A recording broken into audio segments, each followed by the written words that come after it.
What's up everyone? Welcome back to my YouTube channel. So ito, medyo mahirap ito execute, especially pag bata ka. Ang mga entrepreneur kasi ng mga bata, okay, hindi sila na-advise ng mga parents nila na huwag magmadali, okay?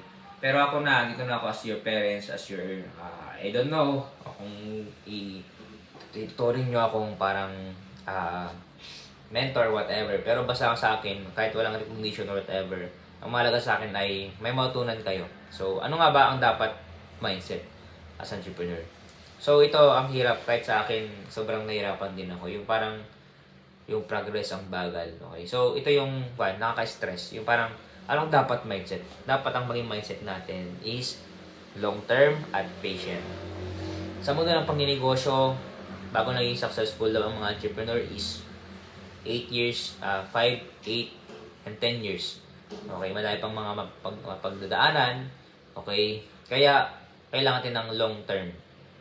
Long-term goals, long-term, kumbaga pang long-term dapat yung mga business natin, and patient.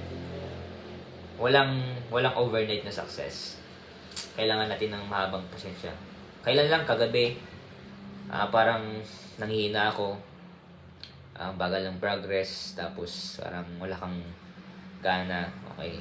Tapos parang daming mga discouragement, daming nagugulo sa isip mo. Pero ang mahalaga doon is yung focus ka lang sa Panginoon, balik ka doon sa ginagawa mo, check mo yung results, if maganda or pangit, basta ang mahalaga tuloy ka lang. Kasi business is not a race, it is a marathon. Patagalan mamatay. Okay, lahat naman ng mga sitwasyon patagalan lahat. Kasi pag hindi ka tumagal sa isang journey, ibig sabihin hindi yun para sa'yo. Pero kung mataas ang patient mo, okay, long term yung kaisipan mo, laging long term, mas maganda. Yung iba kasi short term lagi. Okay, sa akin, sinasabi ko rin sa mga kinakausap ko, ng mga entrepreneur, okay, mga entrepreneur na kailangan natin na maging long term yung mindset natin. Okay, kumbaga, wag yung short term. Kumbaga, sasabi ko sa mga kaibigan ko, whatever, na sabi ko, kapag mabilis mong nakuha yung pera, mabilis mo rin itong gagastusin. Yun yung nature ng tao. Pero ikaw din naman magdi-decide, kukontrolin mo yung sarili mo. Kung kaya mo itong tipirin, kaya mo mag-save, savings, okay, kapag malaki yung nakuha mo, kumbaga little lang naman yung effort mo, pero ang laki ng blessing mo.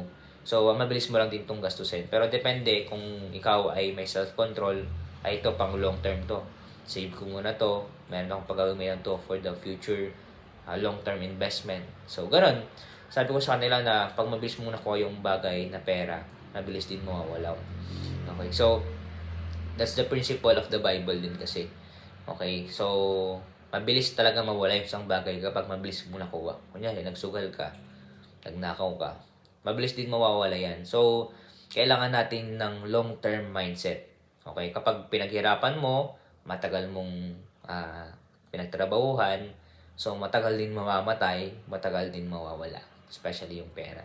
Siyempre, pinaghirapan mo yung pera, so parang napaka-frugal mo sa paggastos. And yun yung pinaka-goal natin. Be frugal, okay? Yun lang natin i-exercise sa ating pamumuhay, pagninegosyo.